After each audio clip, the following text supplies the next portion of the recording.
right. Well, we're back. Ooh, like a bad penny. Yeah. This is...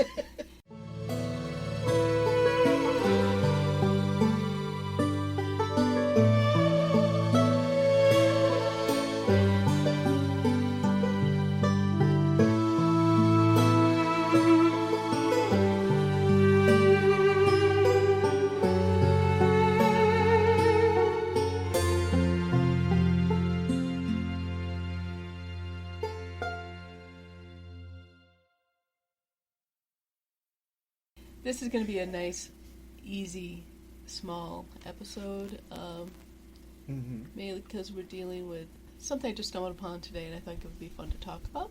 Yeah. And it has to deal with tall tales. I love tall tales. I think... Plenty of tall tales in upstate. Oh my gosh. And, okay, well, how do you define a tall tale? Well, the quintessential tall tale, Paul Bunyan. Oh, yes. Yeah. Okay, Pecos Bill. You know, these are obviously tales that aren't true. No. They're very entertaining. And usually involve a well-known public figure, either made up or not. So... Just satisfying Paul Bunyan's dietary needs for one day is prohibitive. Yes. For even the most lucrative sawmill. Wasn't that the name of the place in Hayward, Wisconsin? Wasn't it Paul Bunyan's Cook Shanty or something like that? Yeah, something like that, yeah. Yeah. And their specialty were the pancakes. The pancakes. And if any of you remember the movie The Great Outdoors, they go to this one place and there was that food challenge. I think they eat the steak. The Cook Shanty had a similar thing. It was, 96 pancakes or something like that. It was a ridiculous amount. But it was supposed to be the milk that Paul Bunyan ate. Yeah, exactly. Yeah.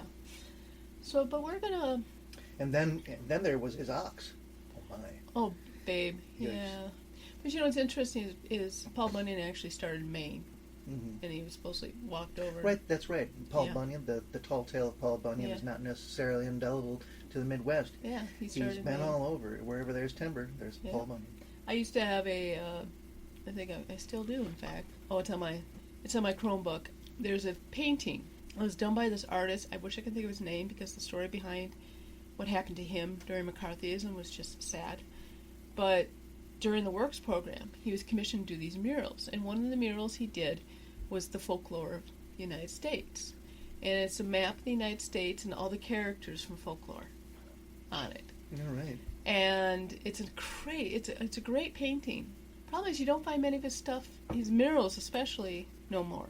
Mm-hmm. Yeah, they've been painted over the buildings. Because during McCarthyism, he was accused of being a socialist, and in retribution, they destroyed all the work he had done with the WPA. And artwork is artwork. I mean, come on. So whether it's a glad WPA mural or I'm glad a copy of that exists because it is a pretty amazing painting. It's one of my favorites. Yeah. It's all over all these tall tales and where they. Well, the tall tales we're going to talk about little people. In fact, I got two of them. Well, two variations of them up on my. Have you ever heard there. of Tomties out there in podcast land? Have you ever heard of the little people? Tomties and I had a list of their names here. I think I put it away. But okay, let's describe them. Tomties is just the Norwegian term, and I think the Finnish term is very similar. Mm-hmm. These are little, usually men, or they look like men, creatures, maybe no bigger than 3 feet, a lot of times smaller, who have long beards and wear a pointed hat. Oh no! Wait a minute. No, I have seen female gnomes out there on the lawn, frolicking with the men. Oh, yes. Yeah. But mostly they're described as men. Mostly. Yeah. So what the heck does that have to do with New York and upstate? I'm speaking of lawn ornaments, folks. Yeah. I haven't actually seen female gnomes frolicking with male gnomes out there on the front lawn. Okay? Let's not delve into that. Are you sure there weren't some nights where there was... No, my nickname was not Ozzy. Thank you. Anyway, in the Catskills of New York, we supposedly have gnomes. Really? But the gnomes is the term we used for them. Apparently the Native Americans that lived in the Catskills at the time did know about these creatures. And that's where Indian summer came from, according to some of these tales. When the fall started coming in, the gnomes were like, hey, it's time to go to work. And they'd fire up their forges, and suddenly everything would warm up again. So That is why the Indian summer occurs. Ah, okay. The gnomes are getting busy, supposedly. Right, okay. But there is a wonderful story, and this is actually a story that was collected in a book in 1896 by Charles M. Skinner. And this is just a short one. This is from Myths and Legends of Our Own Land, Volume 1, The Hudson and Its Hills. And this is The Catskill Gnomes. Simple title. And it's short enough, I'll read it out loud.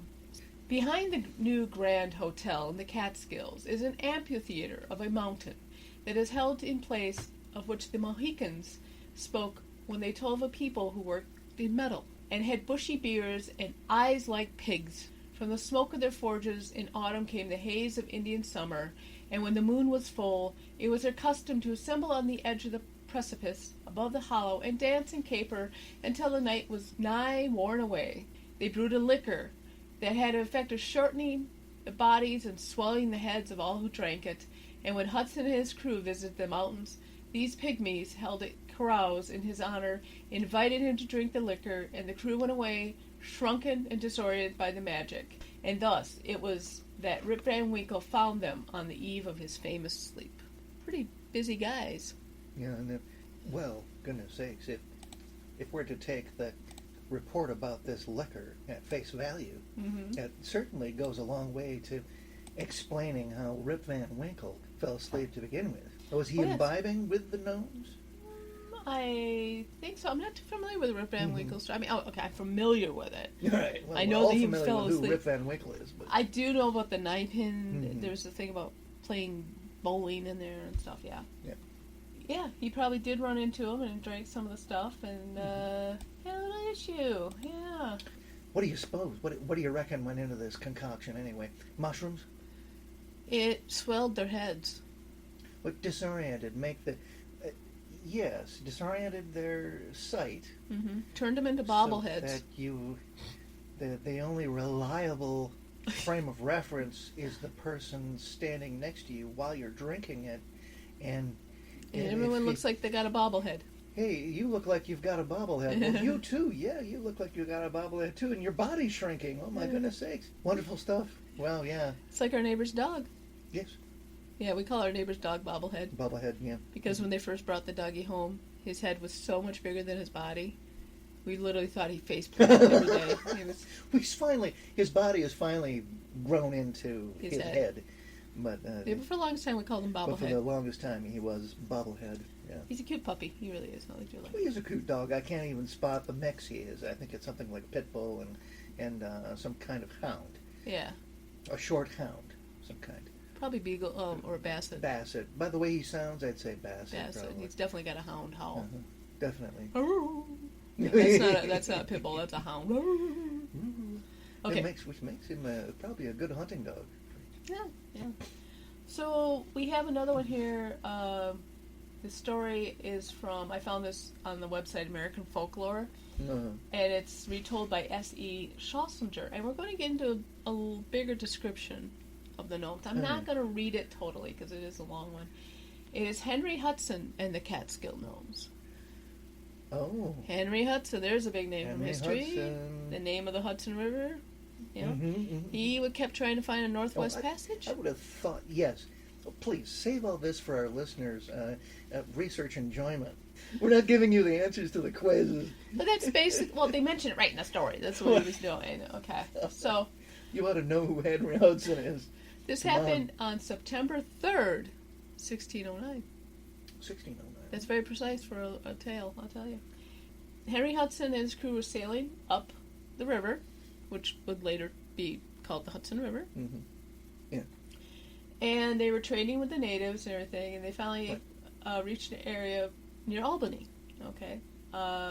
Reached Albany, realized, this isn't what I was looking for, turned around, went back. But they got into the Catskill Mountain area, and and Henry heard this music coming down from the mountains. So he took a few members of the crew with him. They went to investigate, as you would. You know, most tales of sailors hearing music when you're on a ship coming from somewhere don't end good. Right. Usually not. Usually not.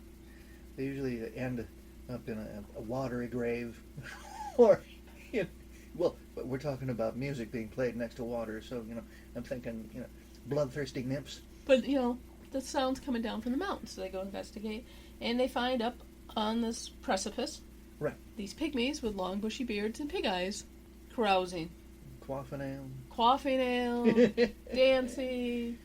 For Drinking. you novices out there who don't know what quaffing ale is, it means you're dancing and carousing so hard you get more beer on the floor than you do in your mouth as you're going about. And the Terry Pratchett fans here, it's pretty much a Nachtmachtfeigel at this point. Great time.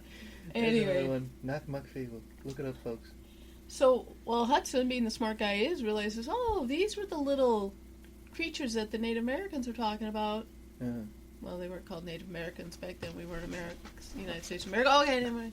Oh, yeah. The Mohicans talking about. The Mohicans. That caused Indian summer. He's like, so this is interesting. Then one of the bushy beard chaps spotted the explorer and his men and welcomed him with a cheer. Hey! Hurrah! Join in. More revelers. Thank you. So they surrounded the crew and drew them into the firelight to start dancing. They were delighted with these strange creatures and the hard liquor from which the gnomes had brewed. Now, I'm going to stop there. Again, it's a big warning sign. Drawn a line in the sand. Do not. You're dealing with fairy folk. You do not drink and you do not eat anything they offer you. And the surrounding of the group, that sounds to me like a Sele court. It does. Of some kind, yeah. Yeah, it does. Yeah, it definitely does. A Sele court is, fairy rings. Fairy rings. You step into a Sele court or a fairy ring while you're wandering through the woods. Mm-hmm. You might find yourself immediately paralyzed. Yep.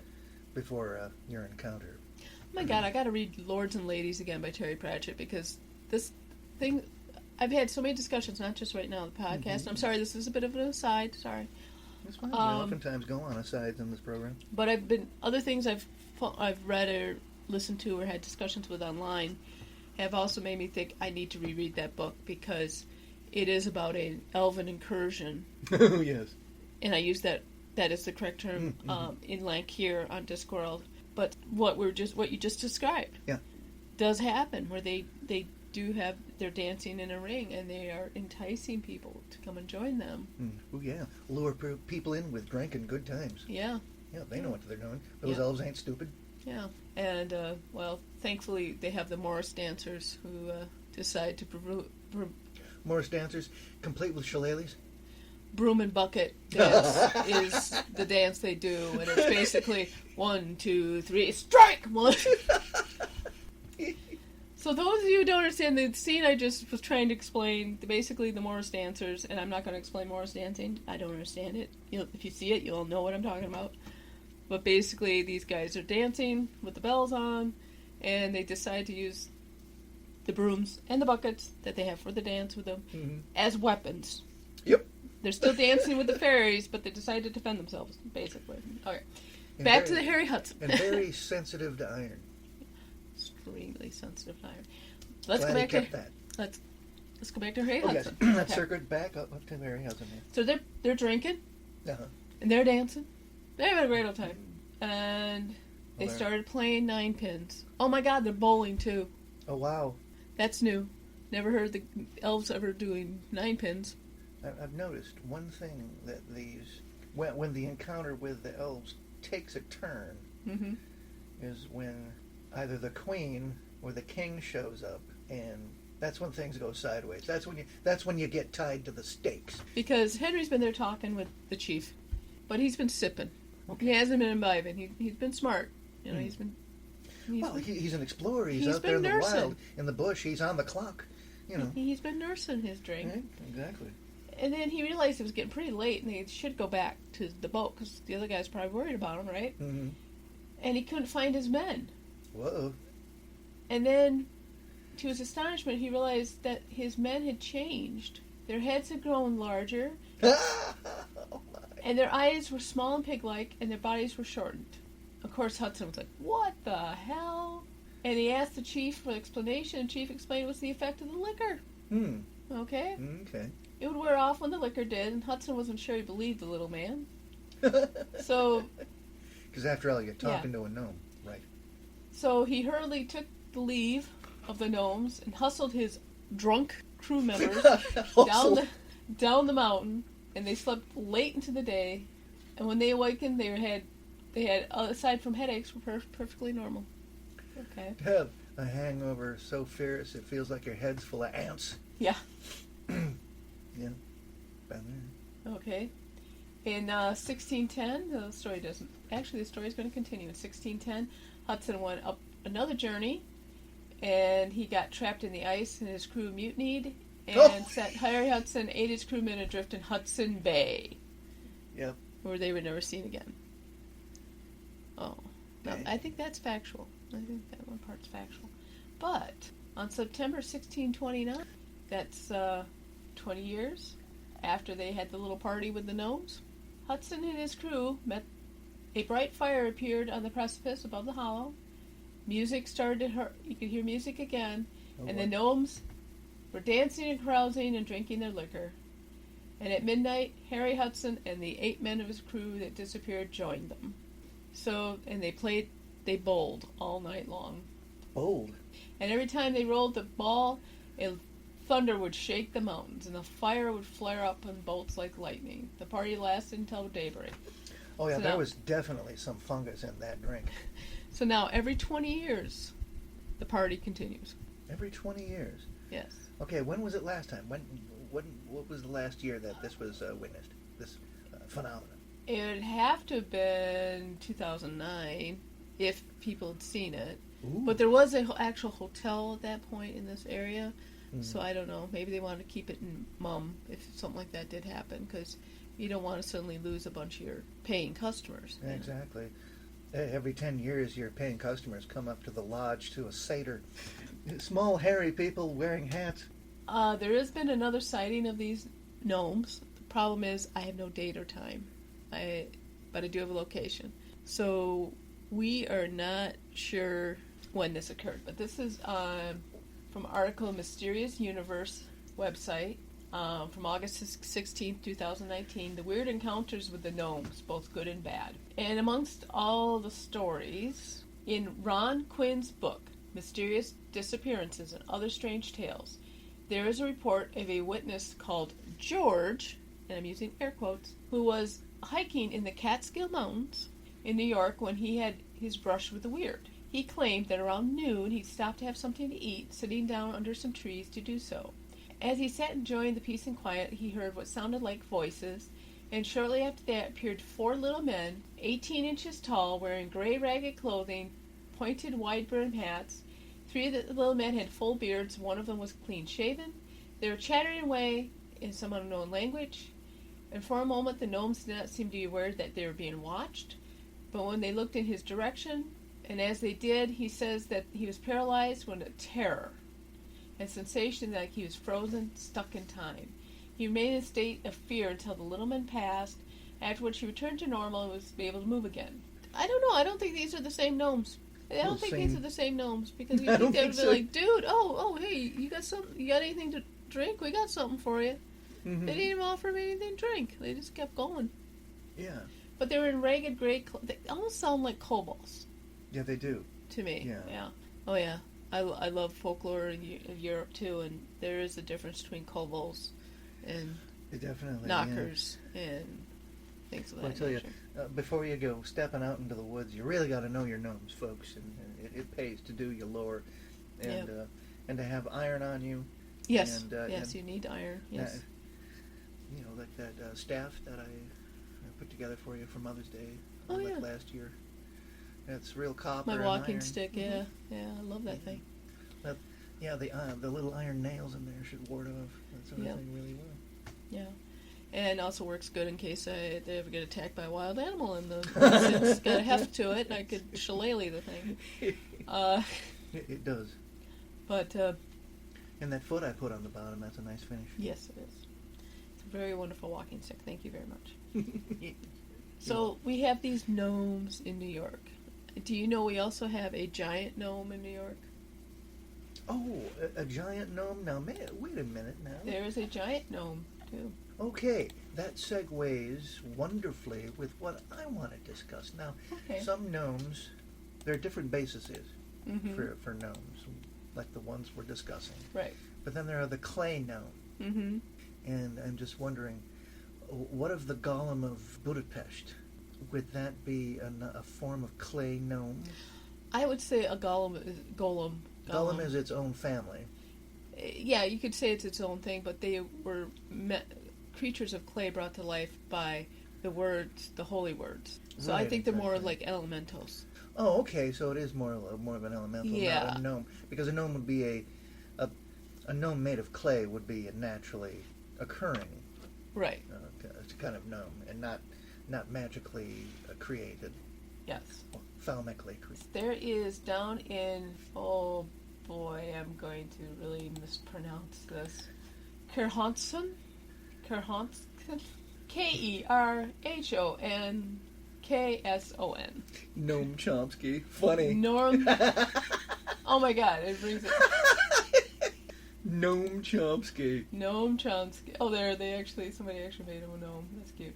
No, I'm trying to find the picture of the actual. Hilarious. There it is. There it is. Okay. Yes, it is the world's third largest garden gnome. Third largest. Yes. Okay. Where's the second and first thing? I don't know. But We don't even get a link to those two. no. But it's hard to kidnap because there's a good picture here of a woman sitting next to him, and she only comes up to his thigh. So he's a big gnome. He's a giant gnome. Wow. Yep. And he's up near the Adirondacks, actually, I believe. Yeah, see. Yeah, let me check. Just someone mentioned they see him every time they go to Lake George, and that's why. He's up in the Adirondack. Well, no. Yeah.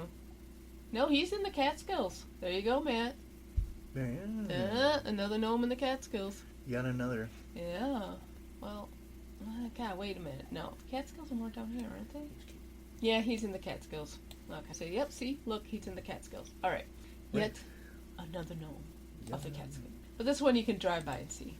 He's outside of a farm and one of those lovely road school attractions. He used to be the world's largest, so I don't know how he lost it. Mm. Oh, here it is. It'd help if I read a little more into Roadside America, which is where I'm getting most of the information on Noam Chomsky. Noam Chomsky. Chomsky. He's 13 and a half feet tall. He was the world's largest. He was later topped by a 18-foot tall gnome in Poland and a 15-footer in Iowa. Well, live to the Poles and the Iowans. Iowans. Yep. Yeah. Well, they could do it that one place in Georgia did. They had the world's largest pecan for the longest time. Oh, yeah, that's right. And then the city up the road decided they were going to make a larger one. They were the second largest pecan. Well, the first city decided, well, we can't have that. So they built another pecan. They built a bigger pecan around the older one. No, they kept the older one. Now they have the largest and the third largest pecan. So How about that? So somebody in the Catskills has to build a 20-foot tall. So that they have the first and the third. The third. Well, it would be the fourth. The fourth largest. Yes. If you keep track of them, folks, as they go by. Yes. And there is also another place, which actually isn't too far from there, and it's full of gnomes. Again, according to Roadside America, it's called Gnome Mountain, and it's full of, they look like giant jelly baby gnomes. And an artist put them there. They're on this rock face, and they're just hilarious. They're just great. There are 13 of them, and they sit on this rock face alongside the road, and they look like, what did we say, giant gummy bears? Yes. They look like giant They gummy do, bears. exactly. They do. So, there you go. The gnomes are still around in the Catskills. I'm getting hungry looking at these gnomes. Come on. It's been a long day. We haven't had a snack yet. It's been a 3-hour drive. I'm looking at these gnomes.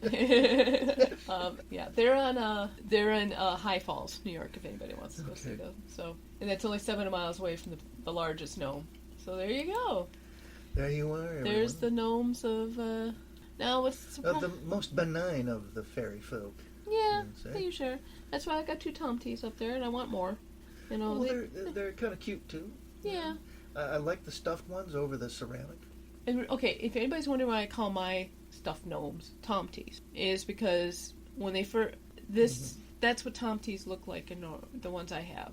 They look like little mini Gandalfs with just a big nose sticking out between the hat and the beard. And both mine do. One's dressed up like a wizard for Halloween. The other one's I would say he's your typical. He looks like Belschnickel. Mm-hmm. You know, he looks like from the Pennsylvania Dutch tradition of the winter wanderer who comes to doors to see if children have been good or not. No, that's what he looks like. I do need more. There's a lady now who's selling them online from Oswego. Right. I've been thinking of getting one of hers. But anyway, so I do like gnomes. I think gnomes are awesome. They are, like you said, pretty much benign, except you start drinking their liquor. Yeah, I know. You start drinking that fermented mushroom, and I'm telling you, it's good times. Yeah, your head swells up and your body shrinks. Hey. I think it's a matter of perspective. All right. So, this is our first one back, and we just kind of winged it. Yeah. Fun. So, all righty then. Thank you for listening to our Ghastly podcast. Have a great day. Bye. Bye-bye. Thank you for listening to Unearthly Upstate. You can find us on Facebook, Twitter, Instagram, YouTube, Patreon, and on our webpage. We are also on Apple Podcasts, Spotify, Spreaker, Stitcher, Podbean, Google Podcasts, and CastBox. Please like, share, and review on your favorite platform. Unearthly Upstate is an Animator Liar production. The show is produced by Mari and Matt Manette, with purring provided by Honey and Lloyd. Research and writing by Mari Manette. Music is by Kevin MacLeod, licensed under Creative Commons Attribution 3.0 license. Unless otherwise stated in the episode, the places mentioned in the broadcast are not paid or contact us for any type of promotion. Please check out our webpage for credit and sources for the episode. Thank you.